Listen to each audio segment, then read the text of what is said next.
مولاي صل وسلم دائما أبدا على الحبيب خير خلق كلهم هو الحبيب الذي ترجى شفاعته بكل حول من الأهوال مقتحم يا ربي بالمصطفى بلغ مقاصدنا واغفر لنا ما مضى يا واسع الكرم.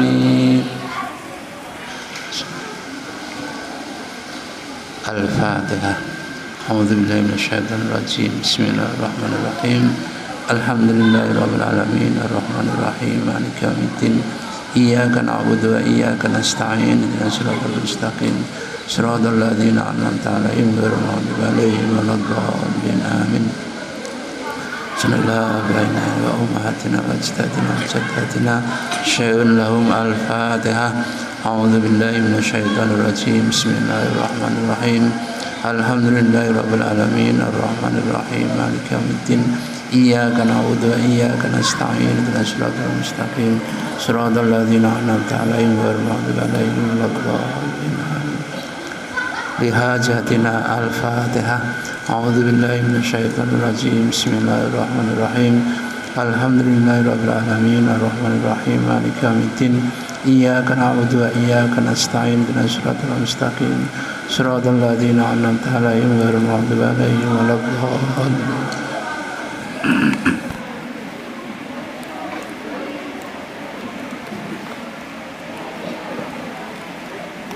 Bismillahirrahmanirrahim.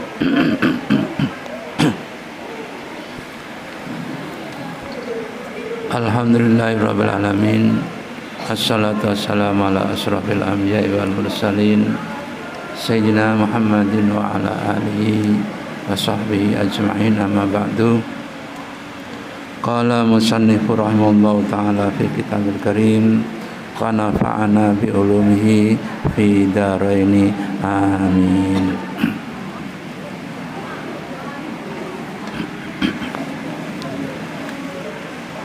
Yang mencatat, saya katakan nanti nomornya kamu catat gitu aja.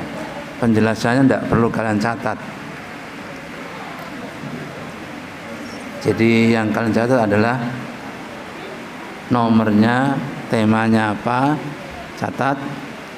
Kemudian saya bacakan materinya. Penjelasannya boleh kalian catat kalau yang perlu, kalau tidak perlu tidak usah dicatat, ya.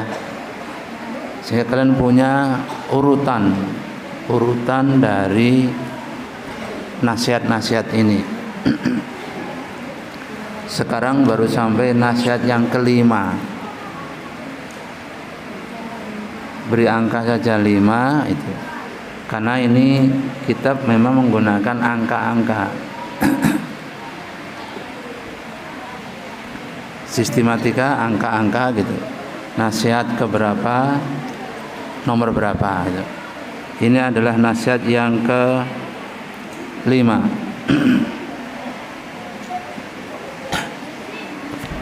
Kata Umar radhiyallahu an, laula itti'aul ghaibi la syahidtu ala khamsi nafarin. Seandainya tidak orang menduga aku ngerti tentang hal-hal yang gaib, la syahidtu ala khamsi nafarin, maka aku saksikan bahwa ada 5 golongan yang masuk surga. Ini rungokno ini, soalnya masuk surga ini. Ya. Yang pertama, innahum ahlul jannah. Yang pertama adalah al-faqiru sahibul iyal. Orang melarat punya keluarga. Orang melarat tapi punya keluarga, itu masuk surga dia. Ngaji ra tahu, kerja terus orang suki-suki, Gitu. Banyak toh? Tidak pernah ngaji, tidak pernah ke masjid, kerja terus tapi tidak sugih. Itu hanya ditakdir melarat dia. Tapi keluarganya akeh, anake 12. Nah, anake 12, bojone 4 gitu ya. Melarat pisan. Nah, itu berarti dia ahli surga. Kata Umar, andaikan aku tidak dituduh sebagai orang yang ngerti yang gaib, akan kukatakan itu. Yakni pertama, al-fakiru sahibul iyal. Apa itu fakir? Fakir adalah orang punya pekerjaan tetapi tidak cukup untuk makan hari itu. Dia punya pekerjaan tapi tidak mencukupi untuk satu keluarga. Anake wis loro, bojone siji, ora iso ngingoni. Nah, itu namanya al fakir. Atau anak 1,5, bojone siji, ora iso ngingoni, namanya al fakir. Kalau miskin, orang punya pekerjaan dan hasilnya dapat mencukupi satu hari itu. Kalian semuanya tidak ada orang miskin, gitu? Soalnya kelar mampu memondokkan anaknya tidak mungkin itu miskin, sugih kabeh, gitu? Kayak semua ini, fakir tidak ada, miskin tidak ada kalian ini. Kalian tidak masuk kelompok ini, tidak masuk kelompok ahli surga yang pertama. Yang kedua, wal mar'atur radhi anha zaujuha. Seorang perempuan ridho dengan suaminya. Kalian ridho dengan suamimu nanti. Suami elek tuwek pisan kamu ridho. Nah, itu berarti Anda masuk surga. Makanya kalau bercita-cita carilah suami yang tua. Rong dina engkas mati.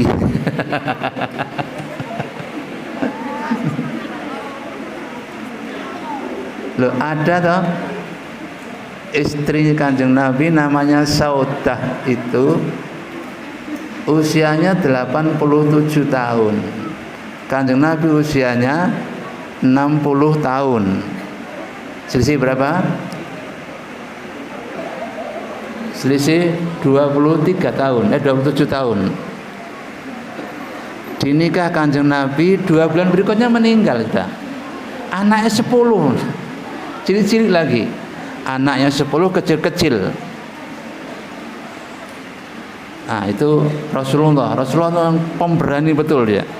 Menikahi wanita usia 87 tahun. Sampai nangis Saudah dilamar. Asalnya dilamar oleh Abu Bakar, tidak mau, mundur Abu Bakar. Dilamar Umar, tidak mau, mundur Umar. Rasulullah yang maju. Gimana kalau dengan saya? Nangis Saudah. Apa sebab nangis? Saya ini sudah tua Kanjeng Nabi, tidak bisa membantu panjenengan. Loh, doamu kan lain. Allah mendengarkan doa Anda. Ya Allah, berilah ganti yang lebih baik dari suamiku. Itu doanya. Nanti kalau suamimu mati, apa doamu? Ya Allah, gantilah pengganti dari suamiku yang lebih baik. Nah, itu ya, paham ya? Gantilah suamiku dengan yang lebih baik. Aku kan lebih baik dari suamimu.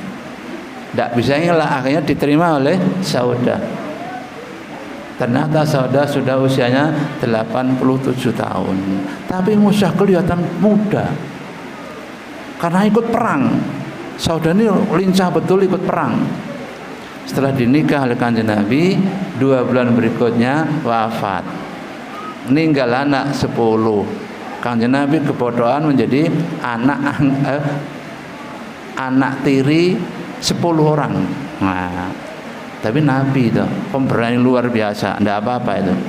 Akhirnya 10 orang ini menjadi habib semua di mana-mana, habib keturunannya Saudah itu dari suami yang lama. Bukan dari Nabi, tapi dari suami lama ditinggali anak 10. Akhirnya dipelihara oleh Kanjeng Nabi dan di habib-habib di mana-mana itu di seluruh dunia. Ini adalah habib keturunannya Saudah. Ya, itu ceritanya.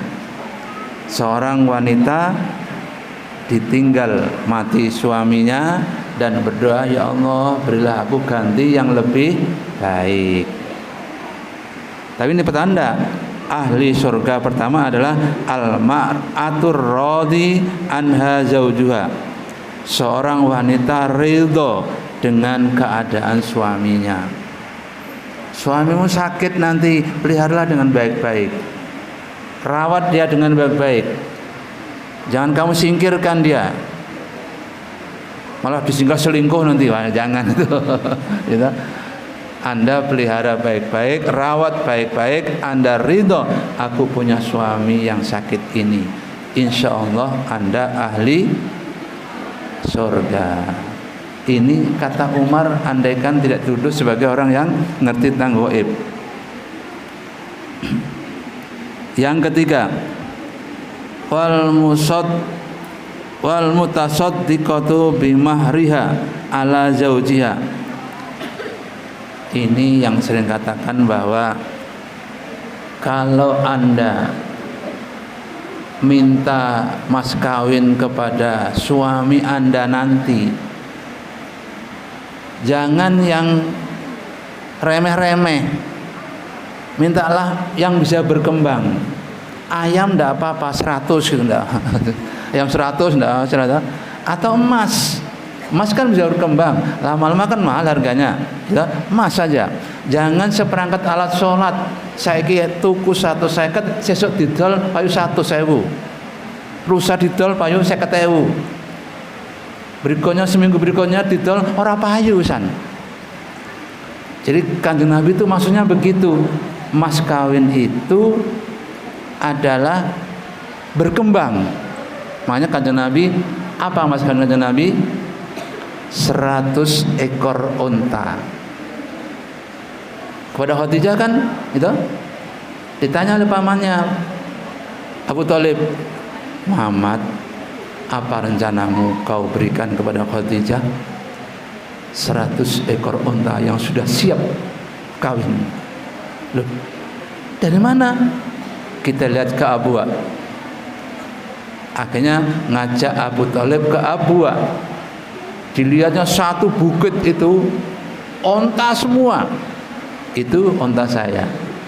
Saya dulu di sini banyak orang nitipkan saya onta, kemudian saya pelihara, saya dapat anaknya. Sekarang anaknya itu jadi satu bukit itu. Loh, sugih awakmu. Tidak tahu kalau Abu Thalib, Muhammad sudah punya begitu banyaknya onta. Diambil 100. Kalau sekarang adalah kira-kira 2 miliar. 100 ekor unta 2 miliar sekarang. Ayo, siapa yang berani menarik target mas kawin 2 miliar? Ada berani? Berani ada? Tidak usah 2 miliar lah, tapi yang berharga gitu loh ya. Yang berharga, jangan emas. Jangan perangkat sholat tidak payu sekarang, digadaknya orang gelem. Emas lah, emas 5 gram tidak masalah.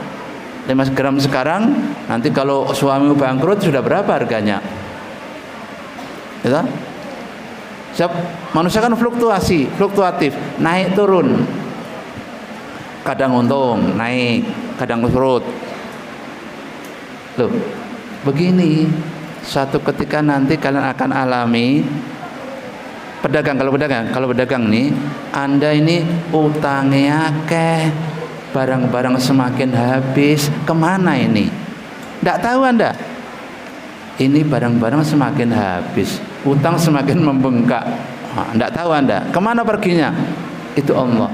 Allah menciptakan begitu. Tapi kadang-kadang sebaliknya, dagangan semakin mundak, semakin penuh toko ini, tapi utang tidak punya, bahkan lebih banyak uang di bank. Uang di bank banyak, barang-barang penuh. Ini dari mana? Tidak tahu. Itulah Allah. Kalian ingin yang kedua toh? Ya toh? Barang-barangnya banyak, utang tidak punya, simpanan tabungan banyak. Itu toh? Kalau itu bagus. Nah, untuk bisa begitu, kalian pinjami mahar Anda. Mahar tadi, maharnya 25 gram. Mas, ini maharku, kurelakan untuk kamu jual untuk modal. Insya Allah bisa berkembang. Mahar yang diberikan suamimu yang berbentuk emas tadi, 5 gram tadi, suruh jual untuk modal dia. Itu yang berkembang. Paham ya? Ini penting ini. Oleh karena itu mas kawin jangan seperangkat alat sholat. Sekarang musim toh, seperangkat alat sholat. Ya, jangan betul. Ciri Darussalam adalah tidak mau menerima seperangkat alat sholat. Paham ya? Nah, itu penting itu. Kecil tidak apa-apa. Mas kan 5 gram kan satu cincin aja, 5 gram. Itu yang bagus. Sebab nanti kalau sewaktu-waktu suamimu bangkrut, pinjamkan emas itu, copot, mas ini mas kawin dulu, yang berikan juallah, insya Allah barokah benar. Ini tanda-tanda, ini hadisnya, gitu.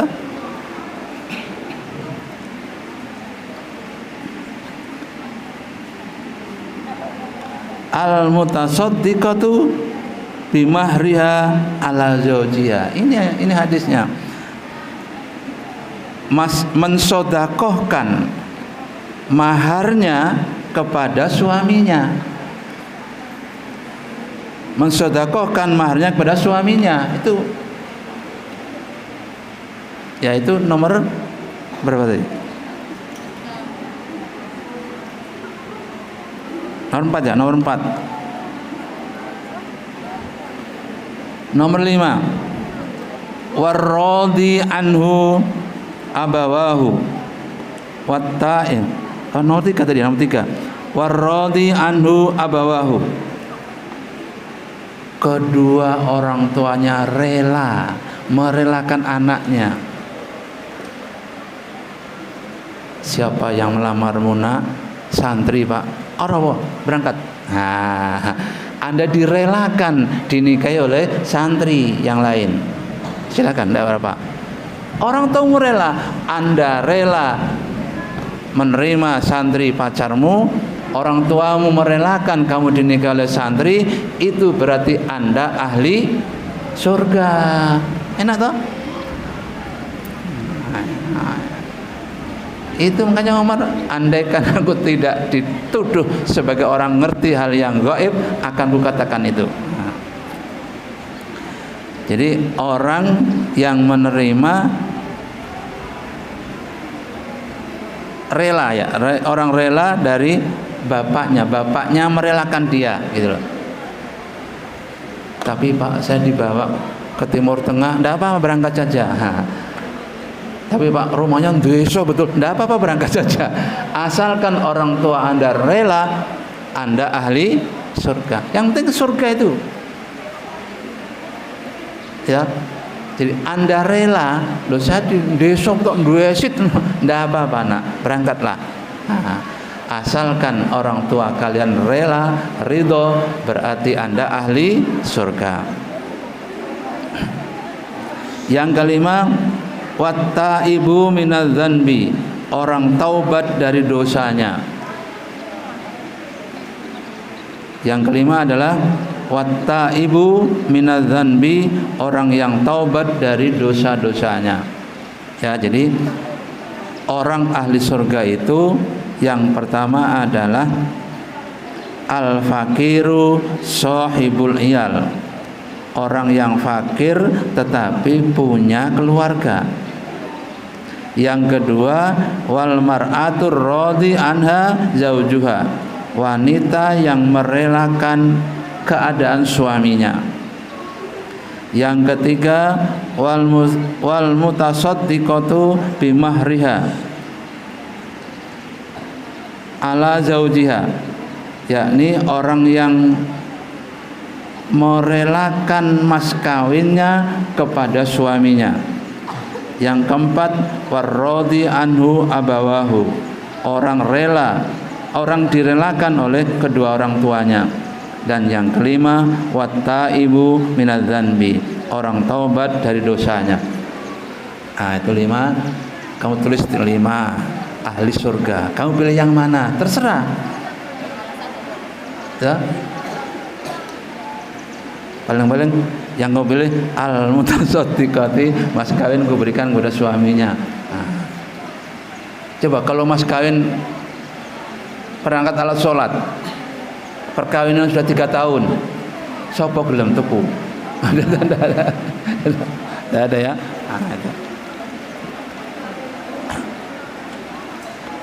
Itu ahli surga menurut Umar ibnu Al-Khattab. At-taibu minadz-dzanbi kaman la dzanbalahu, orang taubat itu bagaikan tidak punya dosa, bersih dia. Makanya orang habis taubat jangan kamu sindir, jangan kamu musuhi, dia akan ngomong tajam itu. Penjahat lama, dia taubat, barusan taubat dia bersih, apa kata-katanya menjadi mustajabah. Nah, makanya jangan ganggu orang yang baru taubat. Kullu bani Adam khata'u, setiap bani Adam adalah khata'un, punya kesalahan. Wa khairul khata'ina at-tawwabuna, sebaik-baik orang yang salah adalah orang yang taubat. Sebaik-baik orang yang salah adalah orang-orang taubat. Ini penjelasannya. Kemudian Nabi bersabda yang lain, Allahu afrahu bi taubatit taibi minadh-dhamanil waridi wa minal akimil walida wa minal akimil walidi wa minadh-dhallil wajidi faman taba ila Allahi taubatan nasuha ansallahu hafidihi wa jawarihahu wa biqa'al ardi kullaha khataya wa dhunubahu.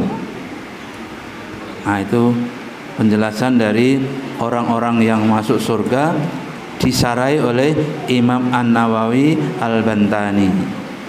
Sungguh Allah lebih gembira dengan taubat seseorang daripada gembiranya orang yang sangat haus kedatangan air. Nah, Allah lebih gembira dari orang yang haus kedatangan air, sangat gembira. Allah sangat senang kalau kita taubat. Oleh karena itu, kalau Anda taubat di maghrib harus khusyuk betul. Gimana taubatnya? Habis maghrib,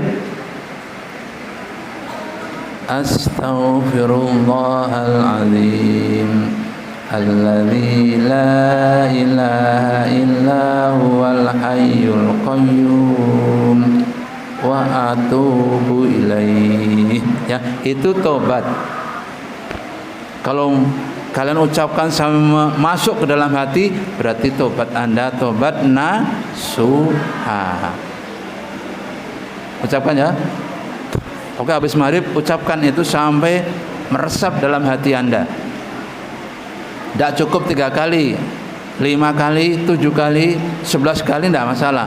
asalkan sampai meresap betul ke dalam tubuh Anda, insya Allah menjadi taubat nasuha. Nomor 6, nasihat nomor 6, tanda orang yang bertakwa. 6 tanda orang yang bertakwa.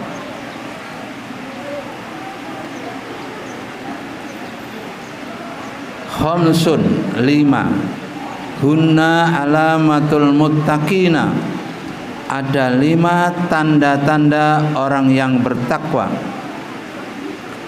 Awaluha alla yujalisa illa man yuslihud dina ma'ahu wa yaglibul farha wal lisanu wa idza asabahu syai'un azimun minad dunya yarahu wabala wa idza asabahu syai'un qalilun minad dini igtanam dzalik wala yamla'u batnuhu minal halali khaufan min ayyukhalitahu haramun wa yaron nasa kulluhum qad najau wa yara nafsahu qad halakat.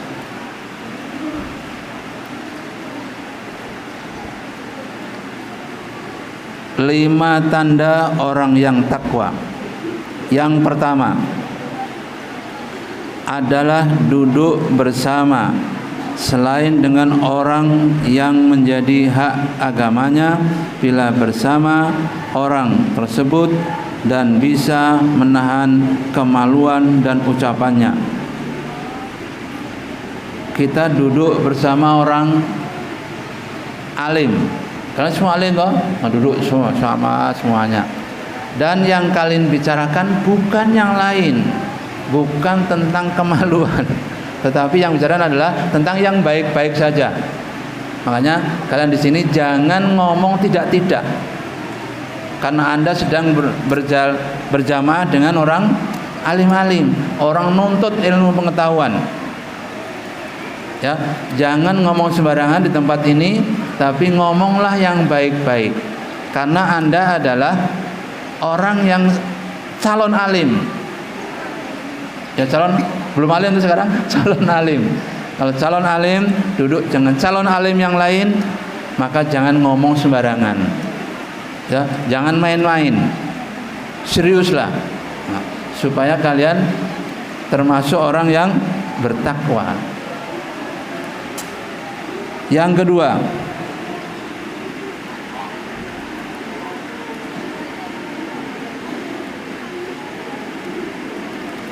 apabila ditempa sesuatu yang berat di dunianya, dia melihat akan bahayanya. Kalau dia tempa tentang dunia, maka apa bahayanya? Dia hadapi bahaya itu. Kalau soal dunia, hadapi aja, tidak masalah. Sebab kalau kita menghadapi persoalan-persoalan dunia dan kita hadapi dan kita mati syahid. Ya, kita mati syahid. Kalau kita hadapi orang tadi dan kita kalah dan mati, kita menjadi mati syahid. Orang membela harta itu kalau terbunuh syahid dia. Orang membela irdun kalau terbunuh syahid dia. Orang membela agama apalagi mati syahid ya. Ada 5 orang yang mati syahid kalau dibelanya.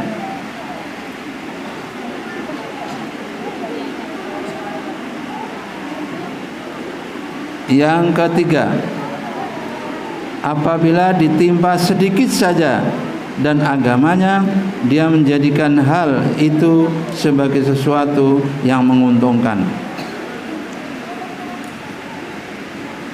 Jadi sesuatu yang menggoncang agama dan dia yakin betul, maka dia untung besar, itu namanya. Selama ini kan banyak toh Maulid Nabi bid'ah. Nah, kalian tergoncang itu, terus kalian diskusikan, itu berarti Anda bahagia yang banyak. Yang keempat, tidak memenuhi perutnya dengan barang halal karena takut tercampur dengan barang yang haram. Perut kita isi dengan sederhana, biasa-biasa, jangan terlalu penuh. Kalau penuh khawatir tidak sesuai dengan kapasitas perut kita. Kita bayangkan kalau Anda pas berbuka puasa yo minum sak cangkir gede, makane sak piring, mesti jajan dari rumah sak keranjang. Wah, akhirnya begitu Anda terawih ngantuknya luar biasa. Kita ngantuk luar biasa itu. Nah, itu jangan sampai sebegitu. Minum sekedar saja satu cangkir selesai. Ya, makannya juga sederhana. Kalau ada jajan untuk berapa hari? Kalau tidak bau tapi. Kalau tidak bau berapa hari kamu bagi. Ya. Itu atau temanmu kamu beri. Ini ada jajan, saya punya, dikirim jajan, berikan teman Anda. Nanti teman Anda dapat jajan, kamu diberinya. Saling gitu loh. Saling beri memberi. Itu artinya bahwa kita ciri orang takwa. Yang keempat, yang kelima ya. Yang kelima, memandang bahwa orang lain selamat dan memandang dirinya sendiri celaka. Orang lain selamat, dirinya celaka. Aduh, celaka aku. Tapi jangan kau ngomong orang lain. Kalau Anda kena bala, jangan diomongkan pada orang lain. Omonganlah kepada Tuhan, ya Allah, saya kena musibah ini. Komunikasikan kepada Allah. Caranya begini, dengarkan baik-baik. Ambil air wudhu yang bagus, sholat 2 rakaat, sholat mutlak namanya. Kemudian habis sholat itu kalian mengadu kepada Allah. Itu terbaik. Paham ya? Ambil air wudhu, kemudian sholat 2 rakaat, mengadu kepada Allah. Jangan kamu adukan kepada orang lain. Kalau kena musibah apa saja, kena apa saja perkara yang menimpa Anda, itu caranya. Caranya adalah gimana tadi? Wudu yang baik, sholat 2 rakaat, mengadukan kepada Allah Subhanahu wa ta'ala. Kau sebutkan apa, gelisahmu apa? Itu cara mengatasi kegelisahan dalam pondok. Di luar juga sama. Di luar sana juga sama. Cara mengatasi kegelisahan dalam pondok dan juga di luar juga sama. Itu cara mengatasi kegelisahan kita. Sebab kadang-kadang begini. Tiba-tiba aku sedih. Itu tiba-tiba aku sedih tanpa sebab. Tanpa sebab aku sedih. Ambil air wudhu, sholat 2 rakaat, mengadu kepada Allah, ya Allah, mengapa hatiku sedih tanpa sebab ini? Engkaulah yang menciptakannya dan Engkau pula yang mengambilnya. Tolong diangkat kesedihanku. Habis sholat Anda ceria lagi. Nah itu, habis sholat Anda ceria lagi. Itu ciri-ciri orang yang takwa. Ada 5.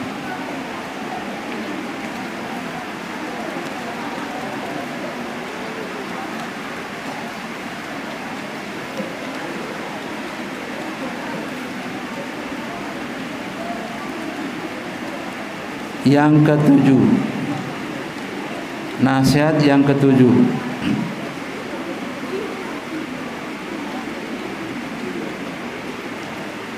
lima perkara yang menjadi kendala bagi terbentuknya pribadi yang soleh. Ada 5 perkara yang menjadi kendala bagi terbentuk pribadi yang soleh.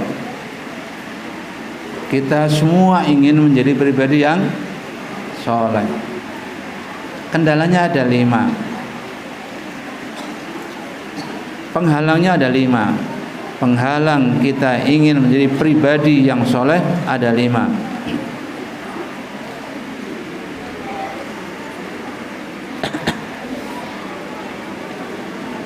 Laula khamsu khisalin lasaron nasu kulluhum solihina.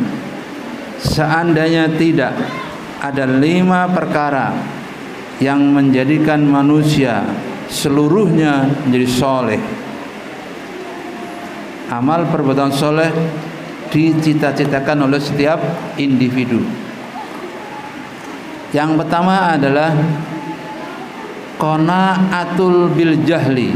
Nah, ini nerimo dalam keadaan bodoh. Bodoh, aku bodoh ya wis, nah ini bodoh. Nah takdirku bodoh lah, bodoh tenan Anda. Ya, Anda jangan katakan pada diri Anda bodoh. Alah, aku bodoh, anak ewang bodoh, ya nasibku memang bodoh. Jangan katakan itu. Bodoh benar Anda. Ya. Rumana sana. Sana dengarkan baik. Hei. Dengarkan baik-baik ya. Jangan katakan dirimu bodoh. Bodoh benar Anda. Ya. Jangan katakan dirimu Anda bodoh. Bodoh benar Anda. Anda guru masuk, ada guru matematika masuk. Aduh. Kaget Anda, enggak bisa apa-apa Anda. Aduh, angel benar. Ada guru matematika masuk, kamu bilang angel tenan itu. Tapi kalau Anda biasa-biasa enggak, Anda gembira lagi, lebih enggak lagi. Jadi hidup kita ini tergantung pikiran kita. Paham ya? Hidup kita tergantung dari pikiran kita. Alam pikiran kita apa? Kalau alam pikiran kita mengatakan sesuatu sulit tenan. Kalau alam pikiran kita mengatakan tidak bisa beneran. Lebih baik diam. Tidak bisa diam aja. Berusaha untuk bisa. Itu lebih menguntungkan. Ya, jangan kalian tidak kata. Pola pikir ini sulit dirubah. Lihat, pola pikir seperti sulit dirubah. Percaya atau tidak percaya, sangat sulit dirubah. Alah itu, anjan angel loh. Anjan angel loh. Itu yang menyebabkan Anda kesulitan. Ada fisika, guru fisika masuk, guru killer itu. Kamu killer kan gurunya, pembunuh betul ini ya. Enggak. Harus kalian gembira. Ada guru yang kamu benci, kamu harus gembira. Nah, merubah ini sulit, tapi bisa.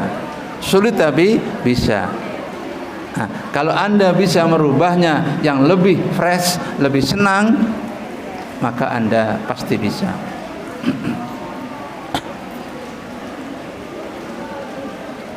Ada cerita, ini cerita, dengarkan cerita ini. Ada teman saya, guru ini dari PGA, kan tidak ada pelajaran matematika itu. PGA tidak ada pelajaran matematika. Kemudian dia mendaftarkan di UM Malang, diterima jurusan tadris matematika. Mati. Mati ke. Diterima jurusan tadris di matematika. Dilihatnya, duh, nama saya ada sini, gawat ini. Kalau saya tidak berangkati, orang tua saya marah ini. Padahal saya sudah payah-payah mendaftarkan di UM. Akhirnya apabila dia berangkat, ketika pas jurusan matematika tidak iso blas dia, tidak iso blas matematika. Dia cari teman yang pintar matematika duduk di sampingnya. Mas, saya ini tidak bisa matematika, saya duduk dekat sampean ya supaya saya bisa. Kata teman, boleh tidak Pak. Kemudian nanti main ke rumah saya ya. Boleh kalau itu. Diajak main ke rumahnya yang pintar matematika tadi. Sampai di rumahnya dikasih buku tebalnya sekian, ini kira tebalnya. Sampai hatamkan buku ini. Insya Allah Anda bisa. Iki buku apa? Ternyata buku ensiklopedi matematika. Ternyata buku ensiklopedi matematika dibuka balik, dibuka pertama halaman pertama tuh enggak ngerti. Ada pengantar dibaca. Oh, kalau saya pinjam ya, boleh, silakan pinjam. Awak. Dia tekun itu dipelajari sampai khatam buku itu, ternyata tercerahkan dan dia bisa matematika itu. Ternyata yang diajarkan dosen kemarin itu adalah di pertengahan buku itu. Oh, di sini ternyata saya bisa kalau gitu. Itu dari PGA masuk ke UM, tadris bahasa Inggris, tadris bahasa Inggris, bahasa apa? Matematika. Tidak bisa. Dan dipinjami oleh temannya ensiklopedi matematika. Dan dia baca dari awal betul, 1 tambah 1, 2, 3, terus baca semua. Pokoknya kata temanku suruh baca dari awal. Oke, baca semua perkalian sampai 100 dibaca, tambah dibaca, bagi dibaca, semua dibaca. Ngerti ndak ngerti pokoknya tak waca kabeh. Sampai pertengahan baru sampai tadi dosen menjelaskan matematika. Oh, ini toh ternyata dia mulai tercerahkan. Begitu cerah dia bisa. Itu artinya tidak otak kita mau menerima. Setelah dari awal terus ikuti, bisa dia. Nah, itu teman saya. Itu sekarang jadi guru negeri. Nah, itu teman saya yang apa? Tidak ngerti matematika, kemudian jurusan matematika diterima di perguruan tinggi. Akhirnya mau nekat dia cancut tali wonjo. Ya. Tahu cancut tali wonjo? Sungguh-sungguh gitu. Akhirnya dia bisa. Dan akhirnya dia lulus dan diterima di pegawai negeri. Itu salah satu contoh teman saya. Dia cerita dengan saya, aku tidak iso belajar matematika awalnya, tapi sekarang saya enteng. Kenapa? Sudah baca ensiklopedia matematika, tak habiskan, berulang kali saya baca. Akhirnya saya bisa sekarang ini. Nah, saya bangga bisa dengan matematika itu. Nah, itu teman saya.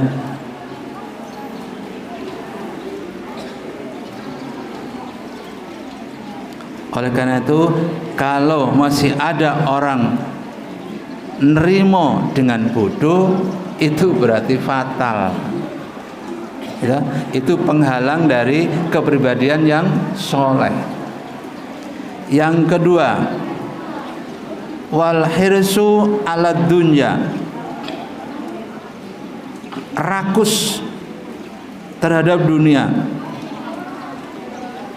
Orang soleh tidak bisa, akan dihadang oleh dunia dan rakus dia, rakus terhadap dunia. Itu yang kedua. Pikirannya donyotok isinya. Saya ini belum punya rumah, mesti nyewa. Saya ini dunia tok isinya. Itu penghalang dari beramal yang soleh. Mesti medit dia, medit. Makanya untuk dunia dia ketat betul. Itu adalah wal hirsu ala dunya.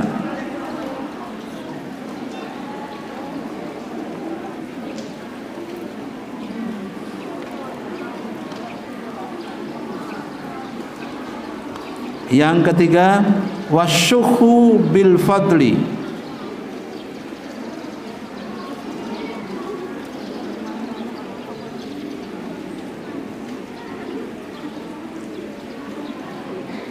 Wasyuhu memberikan kelebihan yang ada, bil fadli kelebihan yang ada. Dengar baik, ini sering terjadi. Anda memberi orang lain kalau lebih, itu fatal. Itu adalah penghalang Anda kepribadian soleh. Diberikan sana, ya kalau lebih nanti, kalau lebihannya kamu berikan orang lain. Paham tak? Kelebihannya kamu berikan orang lain. Mestinya jangan kelebihan begitu, kamu siapkan betul dia untuk A. Jangan kelebihannya. Kalau kelebihan kan sisa-sisa, sisa-sisa itu kamu berikan, bukan. Tapi itu penghalang dari kita menjadi pribadi yang soleh. Harus kami hindari itu.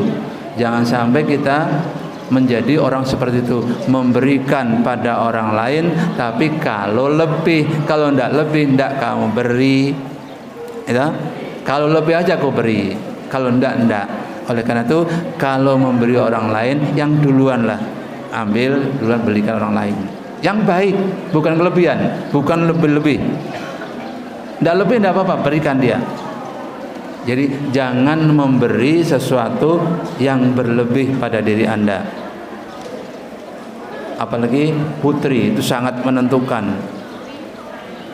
Putri itu menentukan betul, karena apa? Yang tahu banyak makanan di dapur adalah itu. Nah, makan di dapur apalagi? Oh ini kelebihan, lebih digunting sedikit-sedikit semua banyak kamu berikan orang lain. Oh itu enggak. Kepribadian Anda soleh hilang. Ya, kepribadian Anda soleh hilang itu. Harus kalian betul-betul dari awal lah. Kamu daftar orangnya siapa, kamu beri. Atau duit. Kalau duitnya lebih diberikan, pero lebihnya titik. Lebihnya banyak tidak masalah. Tapi pokoknya jangan berpikiran nanti kalau lebih saya berikan. Ya, jangan pikiran itu. Harus kamu pikir sejak awal. Jangan kamu berpikir sejak awal, karena itu menghalangi Anda menjadi pribadi yang soleh.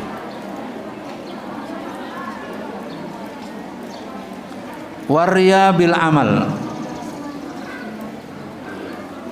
Riya itu pamer dengan amal perbuatan. Ini sering saya tanyakan kepada Anda pernah berbuat baik? Tidak. Anda pernah berbuat baik? Tidak. Ya. Alhamdulillah, Anda tidak ingat lagi. Padahal biasanya dulu, ya pernah baik. Artinya perbuatan baik kita, kalau kita masih mengakui pernah berbuat baik, tidak sampai kepada Allah, tapi melayang-layang dan balik mana. Ya, paham ya? Yang belum pernah dengar nih, ya. Jadi kalian yang belum pernah dengar, Anda pernah berbuat baik, katakan tidak. Katakan tidak ya. Nah, sebab kalau ada yang aku dong berbuat baik, wah, tidak ada. Saya ini juara, sudah memberikan sesuatu yang baik untuk sekolahan. Tidak, itu akan hangus dengan omongan Anda. Artinya Anda riya itu. Riya tidak disukai oleh Allah Subhanahu Wa Taala. Saya mau berjasa ke pondok ini, tidak, jangan. Wis ndak punya, wis pokoknya ndak punya wis. Kepada siapapun, kepada teman-teman sekalian, aku ndak punya kebaikan apa-apa. Ya, aku tidak punya kebaikan apa-apa di sini. Kalaupun ada itu kehendak Allah, bukan kehendak saya. Ya. Kalaupun ada itu kehendak Allah Subhanahu wa taala, bukan kehendak saya. Wal ijabu birra'yi, kagum terhadap pemikirannya. Oh, pikiran saya hebat ternyata ya. Anda mengagumi diri Anda sendiri. Ya? Anda mengagumi diri Anda sendiri. Itu penghalang dari kepribadian yang soleh. Hebat saya nih. Anda mengaku hebat itu berarti Anda terhalang dari kepribadian yang soleh. Ada 5. Ya? Yang pertama, qanaatu bil jahli, nerimo dalam keadaan BODO. Yang kedua, al-hirsu ala dunya, semangat untuk dunia dan tidak semangat untuk akhirat. Yang ketiga, wasyukhu bil fadli, memberi dengan yang kalau lebih, kalau tidak lebih tidak diberi. Yang keempat adalah warriya'u bil amal, pamer dalam amal perbuatan. Yang kelima, wal ijabu birra'yi, kagum terhadap cara berpikir Anda. Aku berpikir, wah hebat saya ini, aku pikiran saya hebat toh. Nah, Anda mengatakan hebat itu hilang, pahalanya hilang, kepribadian Anda menjadi jatuh, kepribadian menjadi jatuh itu ya. Jangan katakan pikiran saya hebat toh Anda. Artinya kepribadian anak soleh menjadi hilang.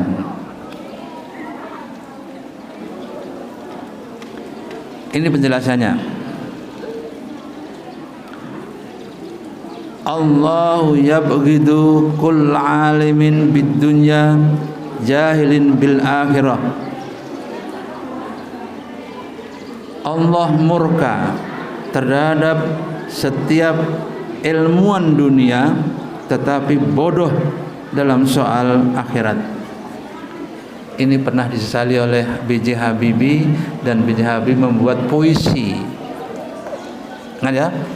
Dengarkan baik, ini penyesalan B.J. Habibie. B.J. Habibie bisa membuat pesawat tenaga matahari yang disumbangkan ke Saudi Arabia itu. Berapa dibayar oleh Saudi Arabia? Bayangkan. Berapa dibayar oleh Saudi Arabia karena mampu membuat pesawat bertenaga matahari. Sekarang dari Dubai sampai Mekah itu pesawatnya pakai matahari, sinar matahari, tanpa pakai bensin, tanpa pakai minyak. Artinya itu hadiahnya B.J. Habibie. Luar biasa. B.J. Habibie memberikan pesawat kepada Saudi Arabia yang bertenaga sinar matahari dari Dubai sampai ke Saudi Arabia, sampai ke Mekah, maksudnya sampai ke Mekah. Luar biasa. Tetapi ketika akan meninggal, dia tidak banyak ngerti tentang agama. Berbahagialah kalian yang sekarang serius dalam studi agama.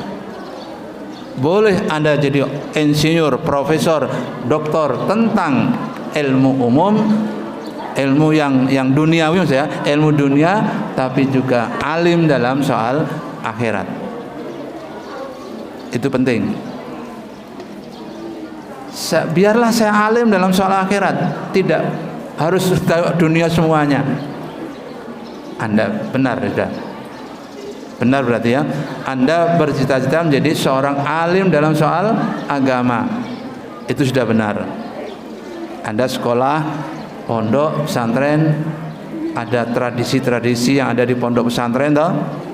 Itu untuk menjadikan kepribadian kita. Tradisi, kebiasaan yang kalian amalkan di pondok pesantren akan menjadi kepribadian Anda.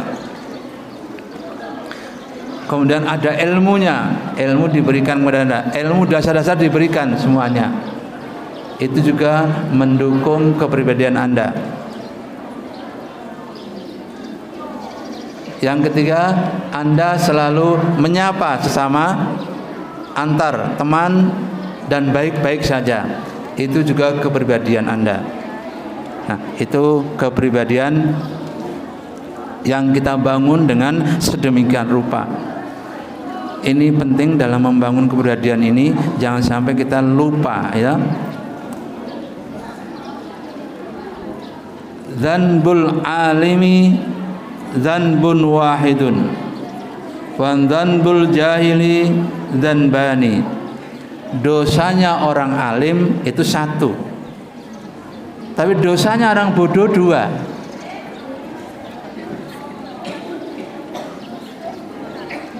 Allahumma shalli ala Muhammad.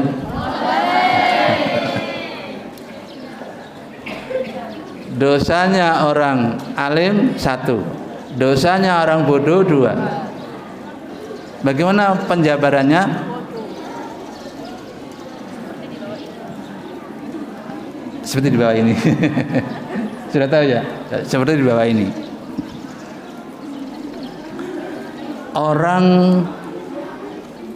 alim itu dia tahu kalau itu perbuatan yang mendatangkan dosa. Dia lakukan itu, tapi dia paham tentang itu dosa. Segera dia taubat, segera dia istighfar. Orang bodoh enggak. Dia tidak tahu kalau perbuatan itu mengandung dosa. Dia berbuat saja, tenang saja, tidak ngerti kalau itu perbuatan dosa. Akibatnya lama sekali dosanya nempel dalam dirinya, tidak ditobati, tidak istighfar. Itu artinya orang alim kalau berbuat dosa, dosanya hanya satu. Orang bodoh kalau berbuat dosa, maka dosanya double. Ya, itu penjelasan dari Az-zuhdu fid dunya yurihul qalba wal badan. Orang zuhud itu berarti mengistirahatkan hati dan mengistirahatkan badan. Badan dan hatinya menyatu, tidak memikirkan tentang zahid dunia. Zahid adalah orang punya banyak harta tetapi tidak gubris dengan hartanya itu.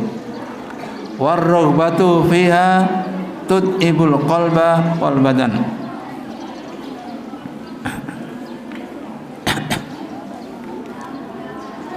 Cinta padanya akan menjadikan hati dan badan lelah. Cinta dunia, kamu perhatikan orang sugih yang tidak ngerti. Pagi-pagi langsung memandikan mobilnya, padahal dia belum mandi. Ya. Kemudian orang sudah siap-siap semua, dia belum siap-siap, masih ngurusi dunia terus, dunianya terus diurusi terus. Tidak sempat ngurusi awake dhewe, awake tidak pernah sempat diurusinya. Nah, itu ciri orang-orang yang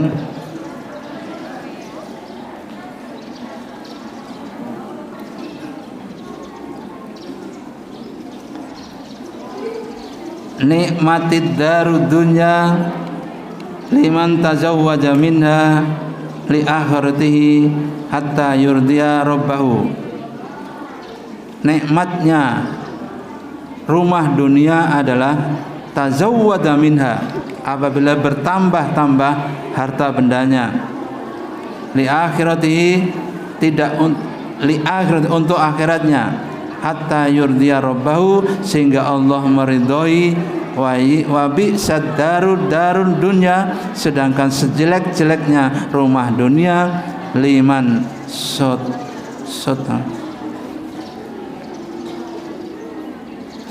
liman saddathu an akhiratihi wa qassarat bihi an ridha rabbih.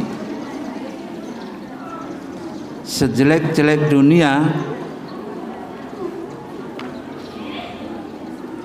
adalah orang yang dihalangi olehnya dari akhirat dan dicegah darinya tentang Tuhannya. Dia tidak mengerti, itu adalah perbuatan dosa. Kalau dunia sampai menghalang-halangi kita untuk berbuat akhirat, itulah yang celaka.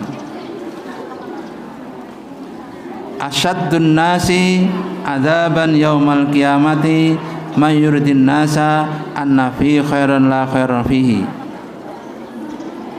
Orang yang paling dahsyat siksanya di hari kiamat ialah orang yang memberitahukan kepada orang bahwa dalam dirinya ada kebaikan padahal tidak ada. Orang ngaku-ngaku baik, nah itu orang ngaku-ngaku baik dan ceritakan ke temannya, itu sedah-sedahnya siksa. Sedah-sedahnya siksa adalah orang mengaku baik padahal dalam dirinya tidak ada kebaikan.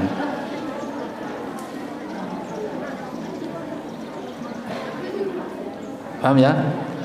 Orang mengaku baik padahal dalam dirinya tidak ada kebaikan, itu sedah-sedahnya siksa.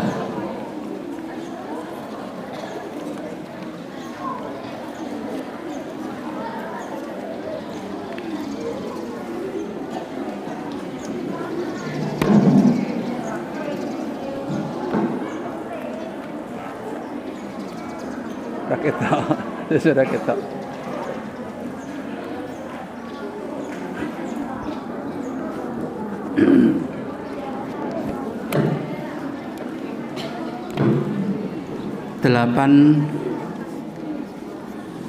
Nasihat ke-8 ini bagus kalau kalian ceramah di tempat maulid Nabi, atau bagus kalau kalian ceramahkan kepada pengajian-pengajian yang notabene pengajian itu adalah membahas tentang Nabi, yakni kemuliaan Nabi Sallallahu Alaihi Wasallam.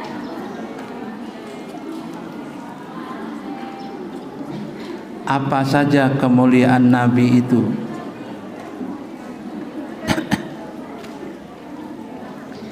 Innallaha ta'ala akrama nabiyahu sallallahu alaihi wasallam bi khamsi karomatin. Ada kemuliaan 5 hal terhadap Nabi sallallahu alaihi wasallam.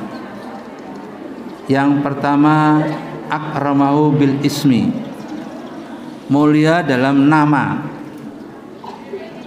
Nama harus mulia. Apa arti Muhammad? Terpuji. Bagaimana Abu Jahal memusuhi Muhammad? Angel tuh? Oh, orang terpuji itu bohong. Orang terpuji kok bohong? Nah, itu angel itu. Mau kemana? Cari orang terpuji. Tadi pembohong. Loh, orang terpuji kok pembohong? Itu angel. Jadi namanya saja itu sudah luar biasa. Oleh karena itu, kalau punya anak nanti berilah nama yang ada Muhammadnya. Ahmad boleh, Muhammad boleh, Soneh, ya bolehlah. Namamu siapa? Angelina.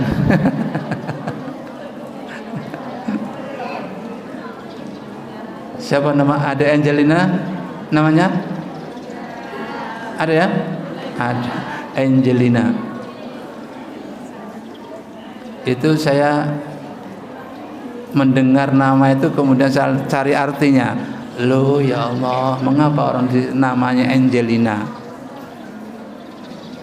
Tidak saya uraikan ini. Saya ada yang nama Angelina kalian. Tidak jadi. Tidak jadi saya kan ada nama-nama pilihan red. Ada namanya Angelina, Joyce. Ya, nanti kalau kamu punya anak jangan kamu beri nama Angelina. Sekali pakai 70 juta. Tapi tetap melarat. Itu saya pikir ini orang kok namanya Angelina, tak cari di kamu. Ya Allah, mengapa dia dinamakan Angelina? Dirubah namanya lah. Nah. Ya. Nabi Muhammad luar biasa. Muhammad terpuji. Wal jismi, jasadnya. Jasad Nabi itu luar biasa. Kalau bercampur dengan orang pendek-pendek, tinggi tapi sedikit. Tinggi tapi sedikit. Campur dengan orang tinggi paling tinggi sedikit tapi kok iso ngono lho. Nah, itu luar biasa. Itu karomah namanya. Atau mukjizat itu. Kalau bercampur orang pendek-pendek, tinggi tapi sedikit. Campur dengan orang tinggi tapi sedikit ya. Rasulullah tidak pernah jalan itu lenggang kangkung. Tapi cepat. Selalu saja pembantunya itu kalau ngikuti kanjeng Nabi mesti lari karena cepatnya. Saya beritahu, ini sering saya beritahu di kelas sudah. Nabi itu jalannya itu 45 cm kalau dia ukur sekarang. Sekali langkah 45 cm. Wah, itu ndak ada orang itu. Ya mesti cepet toh langkah trek. Agak bungkuk sedikit, tubuhnya agak bungkuk sedikit. Cobalah kalian berjalan nanti agak bungkuk sedikit badanmu, kamu langkah mesti ombol langkai, tidak bisa ngelompat sedikit. Saya baca, ya Allah, kanjeng Nabi luar biasa. Cara berjalan diperhatikan orang. Lihat kanjeng Nabi berjalan, agak bungkuk sedikit, langkahnya lebih lebar. Kalau diukur kira-kira 45 cm. Itu sudah olahraga itu. Orang berjalan dengan 45 cm setiap langkah itu sudah olahraga. Dan cepat lagi. Kebiasaan kanjeng Nabi itu kalau habis sholat subuh langsung pergi ke desa. Jadi ini tengah-tengah, ini Madinah, ini kosong. Pelataran masjid kosong. Kemudian jalan ini langsung ini desanya jauh-jauh gini. Itu desa di Madinah. Jadi kalau pagi hari habis sholat subuh jalan-jalan kan Nabi. Tapi bukan jalan-jalan seperti kita katakan ke jalan-jalan. Tidak ada artinya kita jalan-jalan. Kanjeng Nabi tidak, langsung ke desa, ke rumah orang, melihat kesehatannya, melihat keadaannya, melihat macam-macam lah. Itu diteliti oleh dokter dari Mesir, tabib, kalau dulu namanya tabib, sekarang dokter. Dokter dari Mesir ini dipersembahkan kepada masyarakat Madinah oleh Mesir supaya mengawasi kesehatannya orang Madinah. 3 bulan lamanya tidak ada satu pun yang datang. Satu tidak ada datang. Akhirnya dokter ini kan gelisah. Kok tidak ada yang datang kepada saya? Apa tidak ada yang sakit? Kemudian menghadaplah kanjeng Nabi Al-Mustafa ya, manggilnya Al-Mustafa, kalau gitu kami pulang saja ke Mesir. Karena kami di sini tidak ada gunanya, hanya tidak ada orang sakit sama sekali. Apa rahasianya? Rahasianya adalah masyarakat kita ini sudah punya cara menanggulangi sakit. Apa itu kanjeng Nabi? Beliau itu mereka semuanya ini tidak akan makan sebelum lapar dan berhenti makan sebelum kenyang. Nah, itu sehat Anda. Lihat ya. Itu makan santri. Tidak akan makan sebelum lapar, berhenti makan sebelum kenyang. Bisa enggak kamu? Kalau Anda bisa, insyaallah sehat.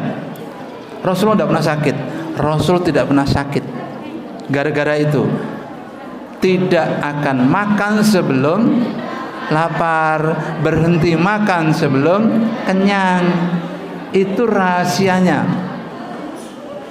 Dokter dari Mesir ini tidak percaya. Tidak itu aja. Kita selidiki kalau gitu berapa hari kita masih di sini. Pagi-pagi melihat kanjeng Nabi habis sholat subuh langsung jalan ke desa-desa. Loh, lihat kanjeng Nabi jalannya luar biasa, cepat sekali. Kalau kalian kan setengah senti, itu, nah, itu yang terjadi di kalangan ya Kemudian perhatikan baik-baik, dengar baik-baik, hei, dengar nggak ya? Gerak-gerik sholat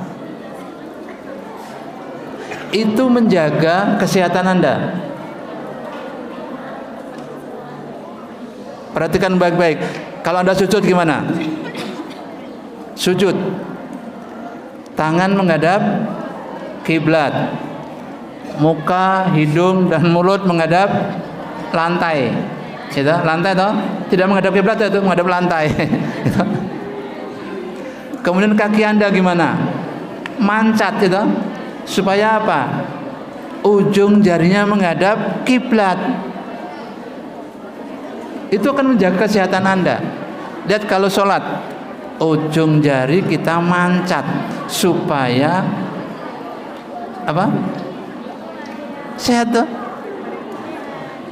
Jangan diremehkan mancat itu, karena sumber penyakit ada pada di telapak kita. Sumber penyakit dari atas sampai bawah ini sumbernya ada di telapak kaki kita. Makanya ada pijet tusuk itu. Karena tahu bahwa sumber penyakit jantung, sumber penyakit paru-paru, sumber penyakit dalam semuanya berpusat di kaki. Oleh karena itu kakinya kalau tahiyat itu harus mancat. Satunya diduduki. Kalau tahiyat akhir harus diselobokkan itu, kaki kirinya selobokkan kemudian diduduki supaya terpekan. Wah, itu luar biasa. Itu luar biasa tentang sholat ini sebenarnya mengandung kesehatan. Tapi bukan sehat untuk sholat ya. Oke, jadi barangkali mudah-mudahan bermanfaat. Sekali lagi, Rabbi fa'fana bi barakati wa dinal husna bi hurmatin wa amitna fi tariqatin wa mu'afatin. Bismillahirrahmanirrahim. Allahumma inni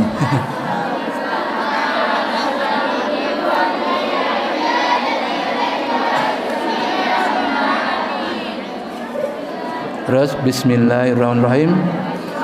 Allahumma laka sumtu wa ala rizkika aftartu wabtallatil uruku wasabatil ajru insyaallah. Assalamualaikum warahmatullahi wabarakatuh.